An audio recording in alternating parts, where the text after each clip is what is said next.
So in today's session, we are going to discuss very interesting news और उसमें defence की news जो initially पहली 3 न्यूज़ हैं वो डिफेंस से रिलेटेड है।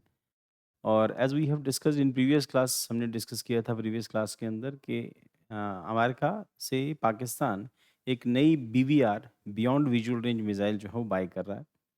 और उसके पास इससे पहले चाइनीज़ मिसाइल थी जो हम लोगों ने देखा कि वो इंडिया के ऊपर फायर हुई थी, पर वो मिसाइल बिना किसी टारगेट को हिट किए ऐसे ही इंडियन टेरिटरी में आके गिर गई थी। अब रिसेंटली इंडिया ने अभी जो हम लोगों ने प्रीवियस क्लास में वो डिस्कस किया था कि इंडिया ने अपनी बीवीआर रेंज जो बीवीआर मिसाइल है हमारी अस्त्र मिसाइल के नाम से जो हम लोगों ने जो प्रोग्राम 90s में शुरू किया था। इनिशियली उसकी रेंज 20-25 किलोमीटर थी। That is air to air missile, हवा से हवा में मार करने वाली। ऑब्वियसली वो टारगेट की जाती है fighter jet to fighter jet और या फिर किसी और टारगेट के लिए, बड़े टारगेट के लिए।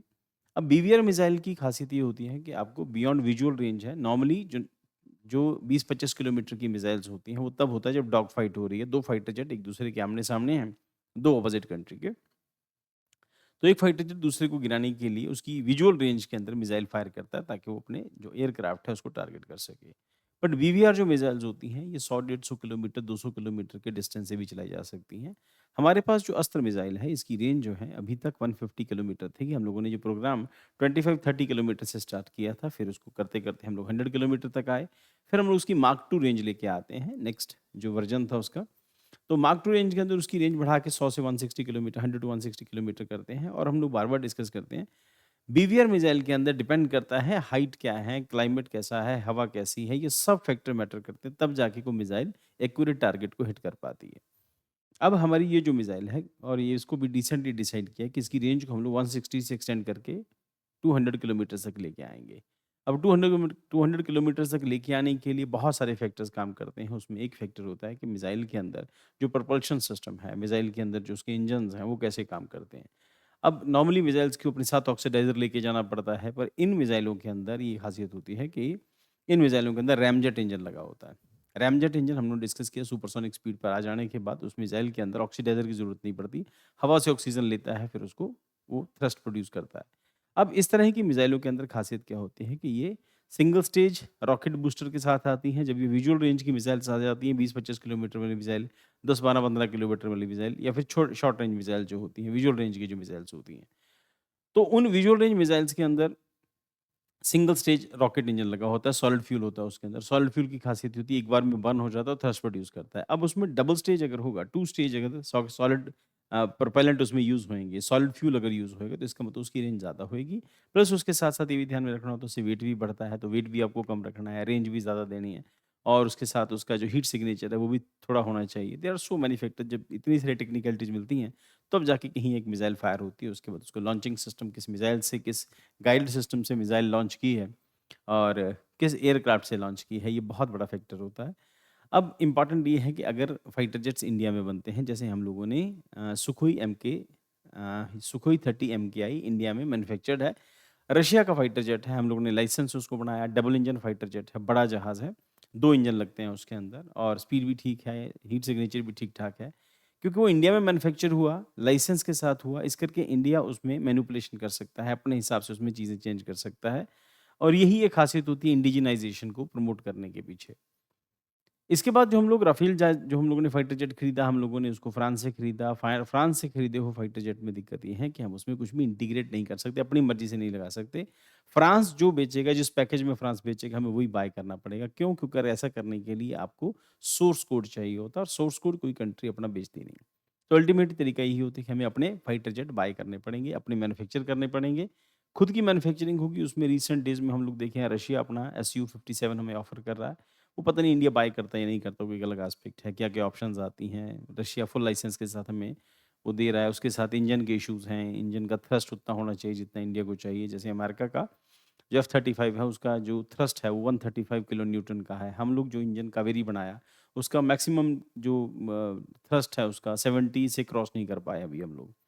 तो वी नीड ऐसा इंजन जिसका जो थ्रस्ट है वो 100 प्लस किलो न्यूटन का थ्रस्ट हो, जिसको स्पीड भी मिले, फिर उसके बाद सुपरसोनिक एस्पेक्ट्स होते हैं, उसके साथ फिर वो क्रूज़ मोड होता है। बहुत सारी टेक्निकलिटीज़ होती हैं। अब पॉइंट ये है कि उस मिसाइल को किससे फायर किया गया? अब फाइट जो है वो फाइटर जेट हमारे अपने हैं। इंडिया में मैन्युफैक्चर्ड है, इस करके करना पॉसिबल है। इस करके मिसाइल्स भी हम लोग एक्सपेरिमेंट कर लेते हैं क्योंकि फाइटर जेट इंडिया में बने हैं। या फिर इन सब चीज़ों के ऊपर तेजस का रोल जो है बड़ा इंपॉर्टेंट रहेगा। तेजस भी हम लोग इंटीग्रेट कर सकते हैं क्योंकि इंडिया में बना हुआ फाइटर जेट है। इंजन हम लोगों ने जीईसी लिए जो अमेरिका की कंपनी है। अब उसमें बहुत सारे उसके अपने एस्पेक्ट्स हैं। हम लोग उस इतनी डिटेल में नहीं जाते, हम लोग यहीं पे आते हैं। अस्त्र मिसाइल मार्क 2 है।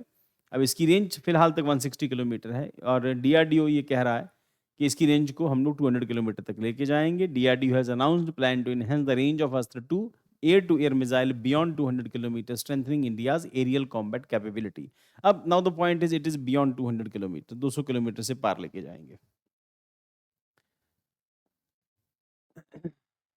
तो इसका मतलब है तो बहुत दुनिया में बहुत एडवांस कंट्रीज में आ जाएंगे।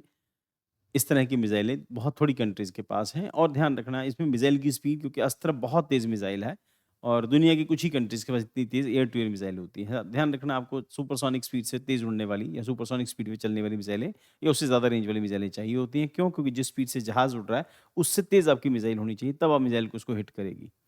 और उसमें जो उसमें सेंसर्स लगे हैं, वो आईआर सेंसर है या कौन-सा सेंसर है? रडार सीकिंग सेंसर है। गुड इवनिंग बेटा। तो कौन-सा सेंसर उसमें लगा है, ये बहुत इंपॉर्टेंट होता है। So, air to air missile beyond 200 kilometers है, strengthening India's aerial combat capability. About Astra Mark 2 missile, क्या खासियत है इसकी? टाइप है beyond BVR, beyond visual range, air to air missile है। डेवलपर कौन है? डीआरडीओ ने बनाया है इसको। इंडस्ट्री कोलैबोरेशन है, over 50 public and private partners हैं इसके अंदर, इंक्लूडिंग हिंदुस्तान एरोनॉटिकल लिमिटेड, ये गवर्नमेंट की ही कंपनी है, कॉन्ट्रीब्यूटेड डेवलपमेंट। पर्पस क्या है? Design for the long range interception for enemy aircraft offering great reach and precision. जहाज अच्छा होने से कुछ नहीं होता, उसमें लगी हुई मिसाइलें अच्छी होनी चाहिए। जहाज जितना मर्जी अच्छा है, चाहे 1500 करोड़ रुपए का, 2000 करोड़ रुपए का उड़ता हुआ डब्बा है, अगर उसमें लगी हुई मिसाइलें इफेक्टिव नहीं है, उनकी रेंज बहुत ज़्यादा नहीं है। मान लो हम पाकिस्तान की टेरिटरी में एंटर कर जाते हैं, पहली बात है कि आजकल इसकी ज़रूरत नहीं है। हमें पाकिस्तान की इंडिया के बॉर्डर के ऊपर खड़े रह के मिसाइल फायर करनी है ताकि पाकिस्तान को कोई जहाज़ हवा में नहीं आ सके, चाइना का कोई जहाज़ हवा में नहीं आ सके। ठीक, उसके लिए हम लोगों ने अपना जो डिफेंस सिस्टम है उसमें S-400 है, उसमें हमारा अपना अवाक सिस्टम है जिसमें एक फाइटर जेट हमने डिस्कस किया है कि इस बड़ा एयरक्राफ्ट ना कहीं पर खड़ा रहता है आके और फिर उसके ऊपर एक बड़ा सा सिस्टम लगा होता है विच इज़ नोन एज अवाक्स। इस तरह का सिस्टम होता है जो अपने यहाँ पे उड़ने वाले, अपनी टेरिटरी में और पाकिस्तान की या चाइना की टेरिटरी में उड़ने वाले सभी जहाज़ों की इन्फॉर्मेशन अवेलेबल कराता है। और उसके बाद फिर डिसाइड करते हैं कि इसको क्या टारगेट करना है, किसको कहाँ हिट करना है। और ये सब सारा कंप्लीट पैकेज होता है, तब जाके कहीं हम मानते हैं कि डिफेंस स्ट्रांग होती है। किसी फाइटर जेट को ले लेने से डिफेंस स्ट्रांग नहीं होती। चलो आगे। पर्पस क्या है? Design for long range interception. Engine type है सिंगल पल्स सॉलिड मोटर है, जिसको हमने डिस्कस किया कई बार। सिंगल इंजन जो मोटर, सिंगल स्टेज जो मोटर होती है, उसमें सॉलिड फ्यूल ही यूज होता है। Dual plus solid motor. अब अस्त्र 2 के अंदर ड्यूअल पल्स सॉलिड मोटर होगी, जिसको मैंने बताया कि उसमें दो ड्यूअल पल्स होगी। इसका मतलब दो उसमें मोटर्स होंगी। उसमें एक पोर्शन उससे सेपरेट हो जाएगा, फिर दूसरा पोर्शन उसको आगे तक लेके जाएगा ताकि वो किसी को हिट कर सके। तो वेट कम करने का प्रोसेस होता है इसमें। रेंज 100 किलोमीटर पहले अस्त्र 1 के अंदर थी, अब 150 टू 180 किलोमीटर तक का प्लान है और मोर देन इसको 200 किलोमीटर तक लेके जाएंगे। Speed Mach 4 plus. अब यहाँ पे मैक 4.5 है, तो मैक 4 तो फाइटर जेट्स की होती है, उससे ज़्यादा तेज तेज इसकी स्पीड होगी। डायमीटर 178 मिलीमीटर है, इसका 190 मिलीमीटर डाया होगा। देन उसके बाद वेट 152, इसका 175। सीकर्स इंडिजीनियस आरएफ सीकर है, इम्प्रूव्ड आरएफ सीकर है। सुखोई 30 MK1 से इसको इंटीग्रेट करेंगे, इससे लॉन्च किया जाएगा। तो ये पुरानी फोटो है, देखो इस फोटो में ये सुखोई से हम लोग इसको लॉन्च कर रहे हैं। ये अस्त्र मिसाइल है, दिस इज अस्त्र। ये अस्त्र मिसाइल है, इसे हमने सुखोई से लॉन्च किया था। सो डुअल पल्स मोटर क्या है? प्रोवाइड सस्टेन्ड propulsion है, allowed for longer flight and higher terminal radius. मतलब अगर ये मिसाइल उड़ रही है तो उसमें एक पोर्शन के अंदर यहाँ पर आके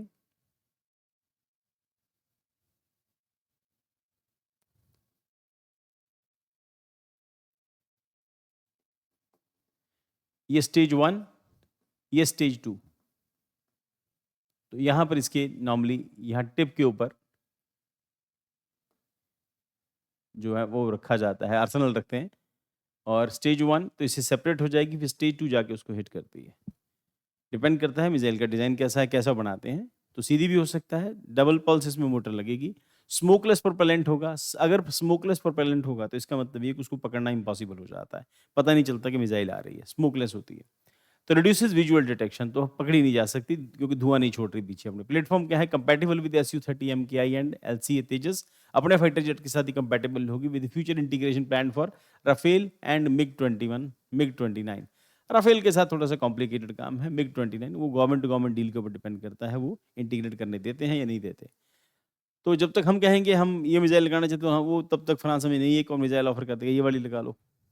एक्सपोर्ट पोटेंशियल क्या है, can be offer to friendly nations under India's defence export policy and India's other Astra variants क्या हैं। इंडिया ने पहले अस्त्र MK1 बनाया था, operational use in IAF, and उसके बाद Astra MK3 under the development, expected range 340 kilometre, ramjet power होगा, वही जिसको हमने डिस्कस किया। रैमजेट इंजन है तो बीच साथ में ऑक्सीडाइजर ले जाने की जरूरत नहीं होगी, वो हवा से ऑक्सीजन लेगा, उसी को फिर कन्वर्ट कर देगा इंजन के लिए, तो कोई ऑक्सीडाइजर बाहर से नहीं होगा। देन उसके बाद प्रीलिम के लिए जो क्वेश्चंस बनेंगे, consider the following statement about Astra missile mark 2। It is an air to air surface, air to surface नहीं है, एयर टू एयर है। It uses dual pulse solid rocket motor for the extended range. It is possible, it is integrated with the Sukhoi 30 in Tejas aircraft. ये दोनों सही हैं, बाकी ऊपर वाला गलत है। The dual pulse motor technology used in Astra Mark II is primarily intended to increase missile payload capacity, enhance fuel efficiency। तो payload capacity तो नहीं बढ़ेगी, enhance fuel capacity भी नहीं बढ़ेगी, और reduce missile cross section वो भी नहीं होगा। extend range होएगी, maneuverability, range ज़्यादा होगी तो मिसाइल मैन्यूवर कर सकती है, आगे पीछे जा सकती है किसी टारगेट को हिट करने के लिए, क्योंकि जब फाइटर जेट उड़ता है तो उनमें ये जो मैन्यूवरेबिलिटी उसमें ज़्यादा होती है, तो उसी हिसाब से मिसाइल भी मैन्यूवर कर सकती है उसके साथ। नहीं, उसके बाद पाथ चेंज कर सकते हैं अगर उसमें डबल इंजन लगा है। इसका मतलब ये कि डुअल पल्स मोटर लगी होने का एडवांटेज ये है कि मिसाइल टारगेट को हिट करेगी, फायर एंड फॉरगेट की स्ट्रेटजी के ऊपर काम करेगी। Indigenous missile development programme such as Astra mark 2 is critical for India strategic autonomy and defence export potential. Discuss. Introduction है, 20-30 वर्ड में इसकी इंट्रोडक्शन देनी है। Begin with India's push for self reliance and defence, DRDO recent advancement in BVR technology. उसके बाद body है, mentions features range and advantages of अस्त्र mark 2, explain how it enhances IAF dominance, highlight it's make in India export potential. Conclusion के अंदर and with the note of technological sovereignty and deterrence strategy. तो ultimately इस तरह की missile होती है तो कोई भी कंट्री आगे बढ़ने से रुकता है।